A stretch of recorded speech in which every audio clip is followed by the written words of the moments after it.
All right. Dr. Beau Rees, you ready to go? I'm ready. I appreciate you coming on today. The biggest thing I want to talk to you about, let's get it right off. Let's just start right off with this. Okay. It's going to be huge. It's on both of our minds. They're Texas A&M 1-0. 1-0, baby. 1-0. That's right. I heard through the rumor mill you were down there. Yes. Tell me a little bit about that. So my youngest daughter is a freshman there, and I think we might be there every weekend if my wife has her way. But, we went down. I said we were going to the game, but, of course, my wife said we're going to visit Reagan. Mm-hmm. We got in there, and it was a great day, a lot of fun, a lot of excitement, first game of the year, and UTSA was a pretty formidable opponent. They played well.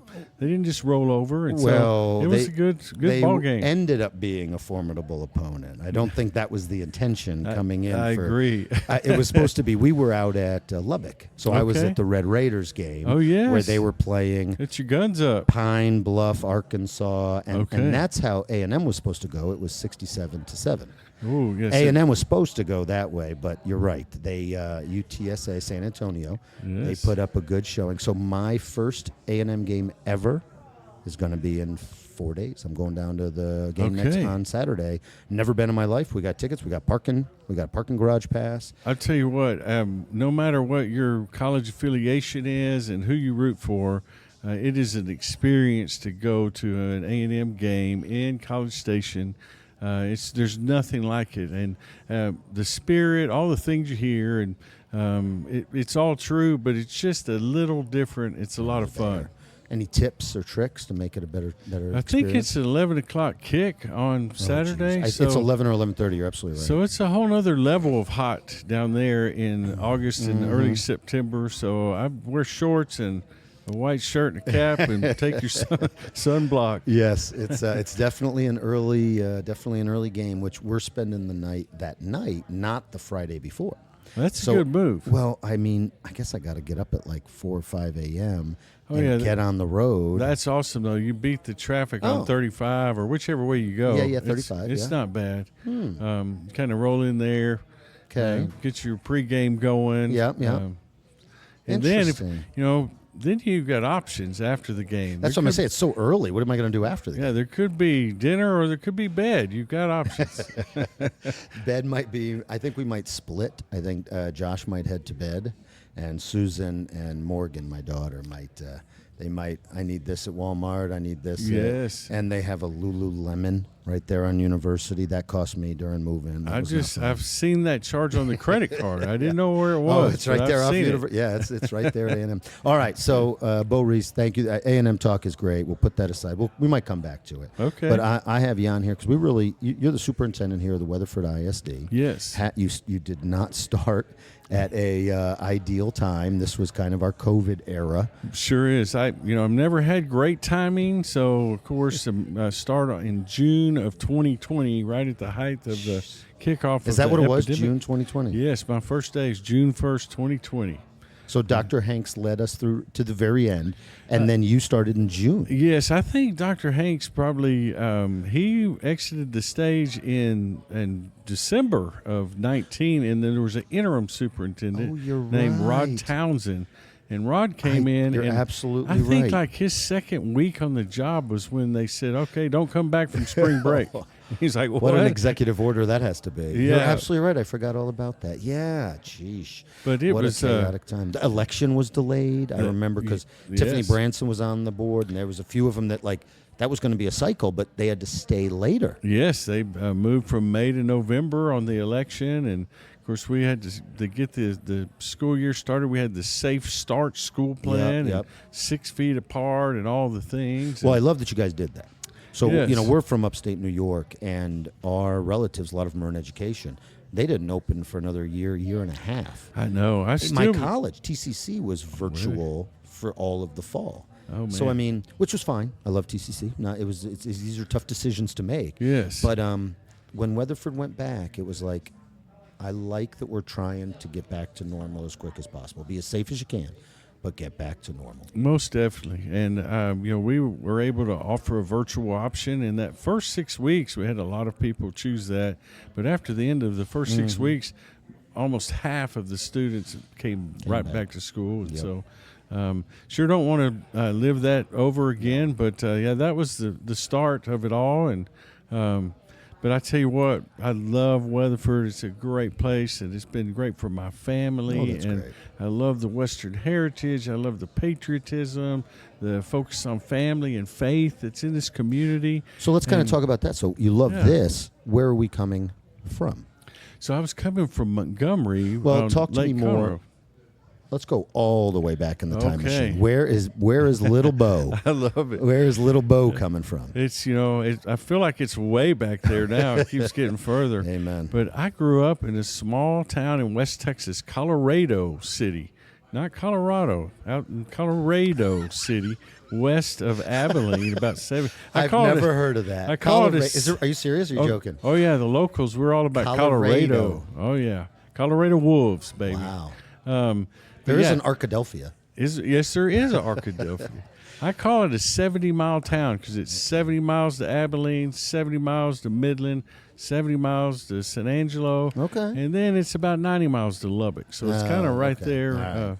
in between Sweetwater and Snyder. And anyway, small. Oh, is that where it is? Because Yes. now that I go to Tech all the time, I'm like an expert in Sweetwater. Yes. So when I know Sweetwater, I know where. Yeah, so that's where it is. That's huh? where it is. Sure is. Interesting. Okay. So I'm youngest of 3, and my mom and Hey, dad. baby of the family. Oh, yeah. Youngest of 3. Hey, There I you knew go. I liked you. Yeah. Hey, I'm a confident.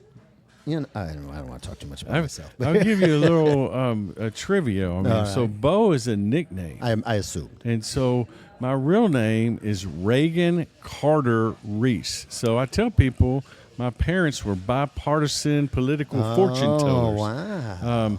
But the truth behind that is they grew up back in the 50s in Big Lake, Texas, which there's no lake in Big Lake, by the way. It's way out west.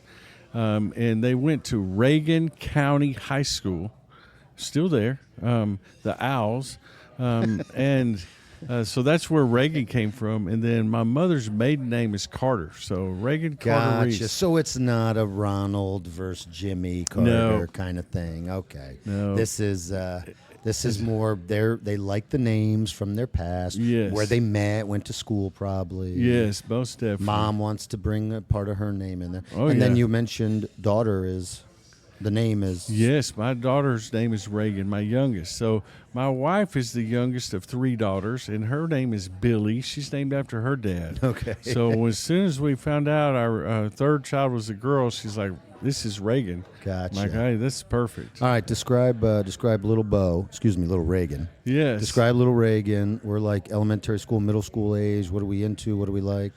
So, it was a Rockwellian portrait of an upbringing. I mean, you could this Americana all the we way. love Norman Rockwell. Rockwellian is good. Yes. And so if the schoolhouse was open, we were in it. If the church was open, we were in it. And if neither one of those were open, we were playing ball somewhere, doing, Jeez, that is Rockwellian. oh, If it the was- church is open, we're in it. oh, yeah. The only thing you're missing is the soda shop. Well, there was a kind of a soda shop, but All right. but yeah, it was great. My parents, as I mentioned, grew up out in West Texas. Dad went to Rice and played football and scholarship No at way. Rice. Really? Yes. And my mother went to University of Texas, the only one in her family to go to college. And somehow, Rice in Texas. Is that the symbol? Is that I think that's horns down, baby. But Rice in Texas, somehow they raised 3 Aggies. And they're like, where did we go wrong in life? But yeah, my brother's an attorney out in Sweetwater. My sister's an accountant in San Antonio. Gotcha. And I was the black sheep. I became a teacher and a coach. That was. So- It's funny. Okay, not to talk about me, but this is very funny. What you're talking about. My older brother became an architect, Okay. and my sister was a pilot. Oh, wow. Flew for Delta for a while. Oh, that's and I cool. became it's not a gym teacher, but yes, that's what I was a kinesiology instructor.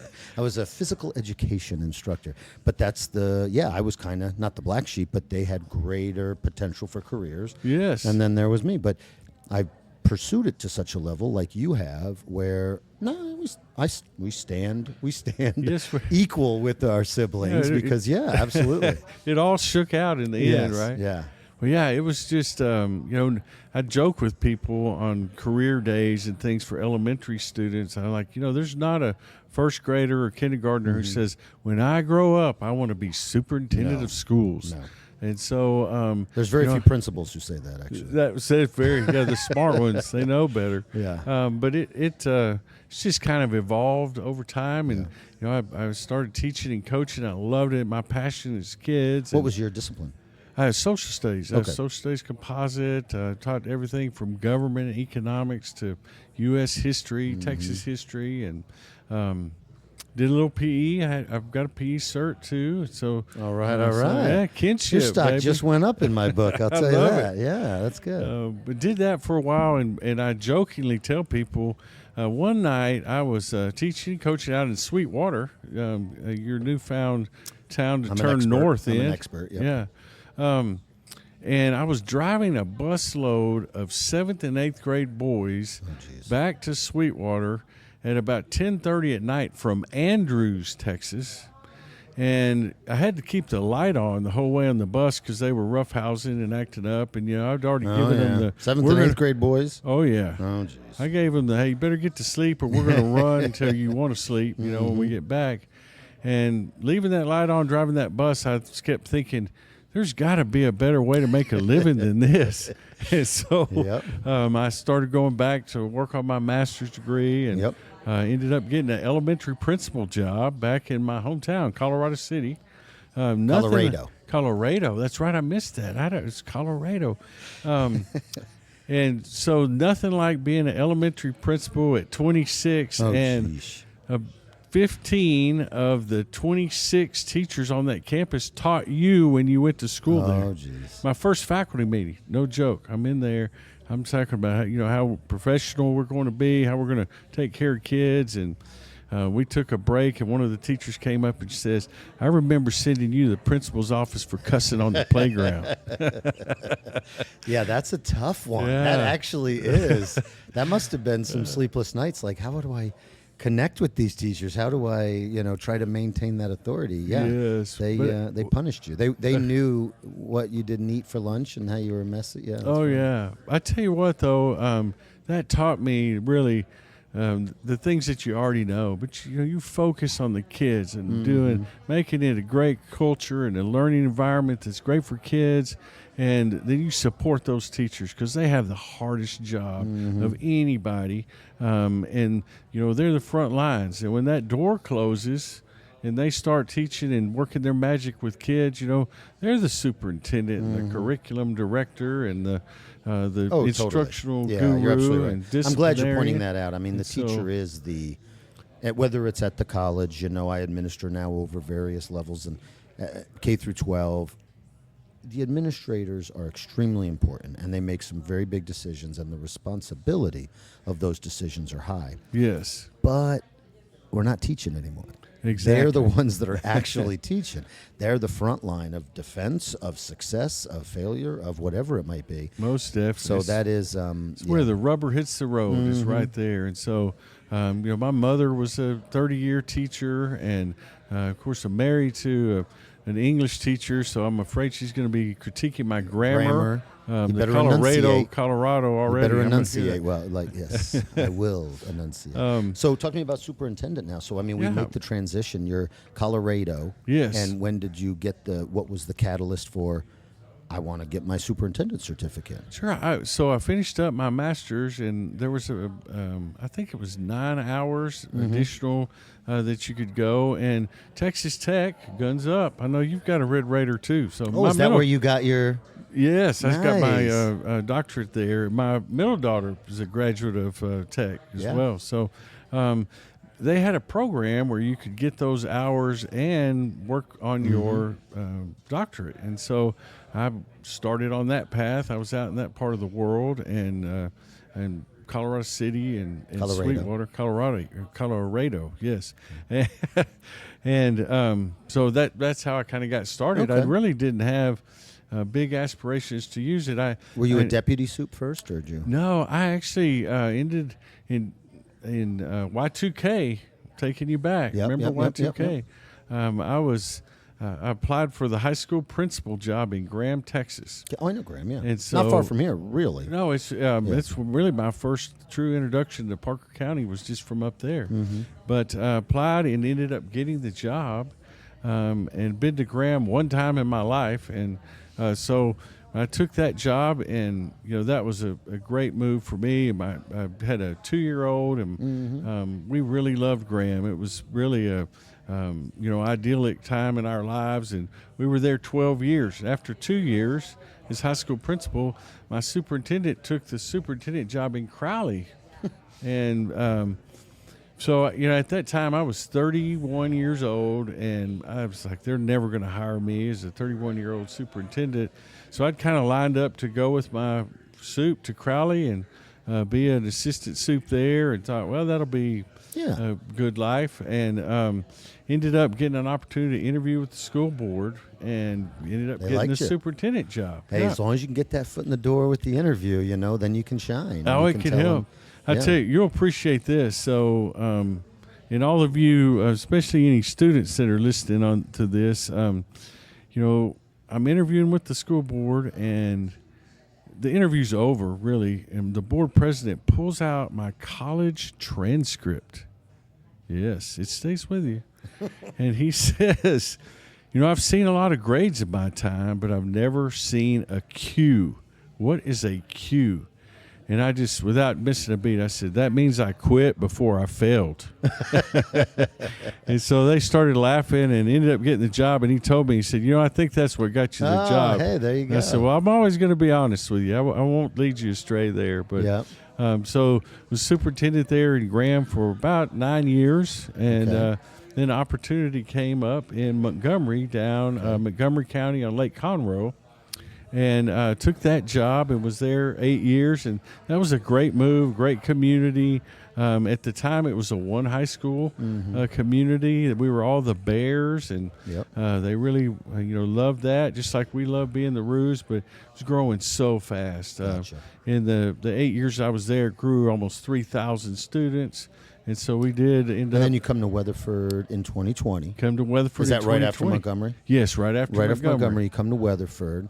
What's your put on the time machine hat, go back 5-6 years for me. What was your first impression memory, oh my God, you get this job, you got it, it's 2020, Weatherford Rouge, you were in Graham, you knew a little bit about Parker County. Yes. What was some of the first thoughts if somebody asked you to describe your first year?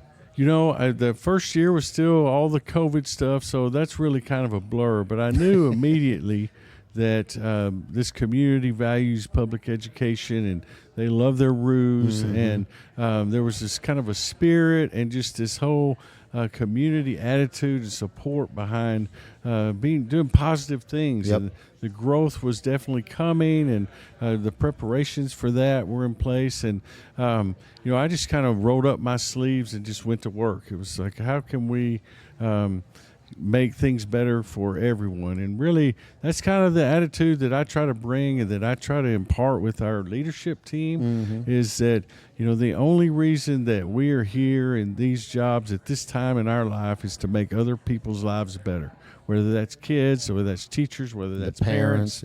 And so what can we do to add value in any little area to make this a better place? What's been superintendent's an extremely hard job, a lot of responsibility, some ups, mostly downs, as far as the response, it's one of those thankless kind of jobs. If things are going right, that's the expectation.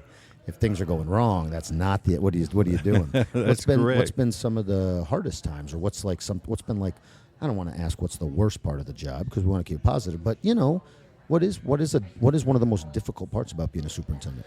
I think probably the most difficult part about being a superintendent is trying to navigate doing the right thing for everyone, right? And so you're just never going to make everybody happy, and you've got to kind of keep that focus and that vision of, we're going to do what's right for kids, we're going to do the right things, and we're going to do we're going to act within the values that our community has, and we're going to live up to those expectations. And we know that certain decisions we have to make will not make everybody happy. And so I think sometimes that's it. But It's really, almost I tell you, utilitarian. Like, you the most good for the most amount, but it's not. You can't make everyone. you really can't make everyone happy. And probably the hardest part of the job is the snow day.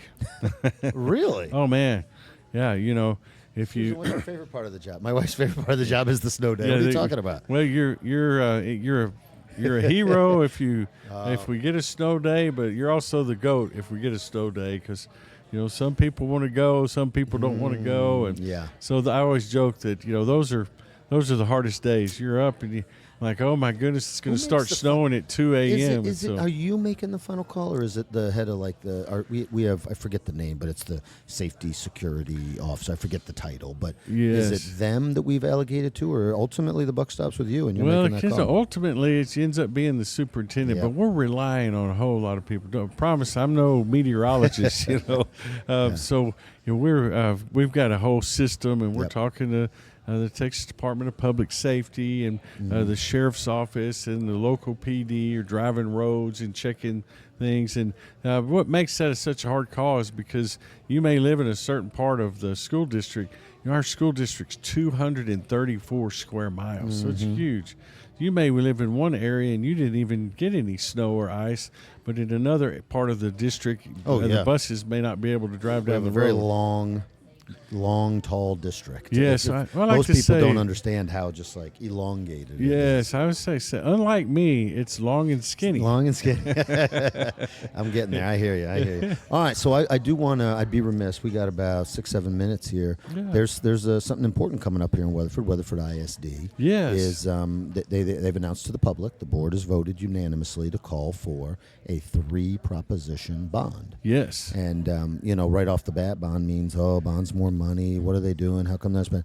Talk to me. Give me a little bit of the facts. What did we call for? 3 propositions. Yes, there are 3 propositions. The total amount of all 3 is $189 million. $189 million. And if you say it fast, it still sounds like a lot of money. Yep. And those propositions are divided up into 3 components.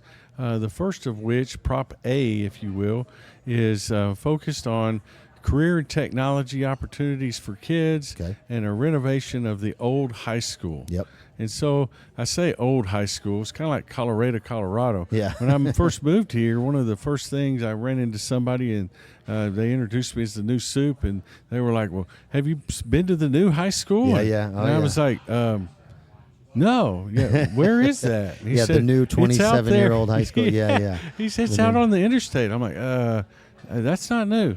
But I say the old high school, which is currently our 9th grade campus. 9th grade. So campus. We're renovating that. Yes, and we've had a huge focus. And one of the biggest, most innovative, and best things we have going is our GRIT program, which is a pathway in technology, early college, high school. Very blue collar, very down to earth. Very much Love so. the GRIT program. And We always thought if Mike Rowe was here doing his Dirtiest Job show, he'd be like, oh, I want to do a show at Weatherford. Because the GRIT program is big. It's huge. It's very popular with our parents and our students, and so kids are graduating and with certifications in welding, auto mechanics.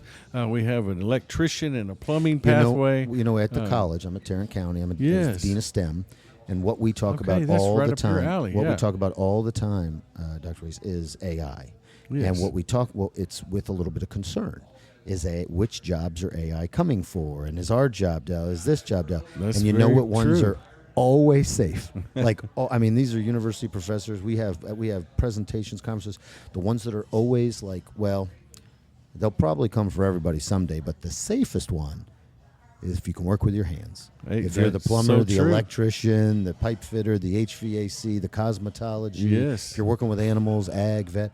This is a crazy world that we're coming into with this AI. It certainly is. And it's happening as we speak, but the safest part seems to be exactly what Prop 1 is talking about. Most definitely. And that's that blue-collar grit. Let's get folks working with their hands. So I like to tell people, if you want your child to get to Harvard from here, we've got a pathway for that. But if you want them to get a good paying job right out of high school with a level 1 work credential and the possibility of an associate's degree in that field from Weatherford Weatherford College. Love it. They can graduate at 18 with all that. Talk to me. I want to talk Prop 2 and Prop 3, but Yeah. I really, the biggest elephant in the room for me, and the thing that I've heard that is the most confusing, I think, for some of the folks in town is Yes. we pass this bond and we get lower taxes. Correct. How is this happening? Talk to me So, like I'm a kindergartner. How are we certainly. getting? Well, so this district and this board, dating way back, actually almost 13 years, has been laser focused on paying off debt early and reducing the tax burden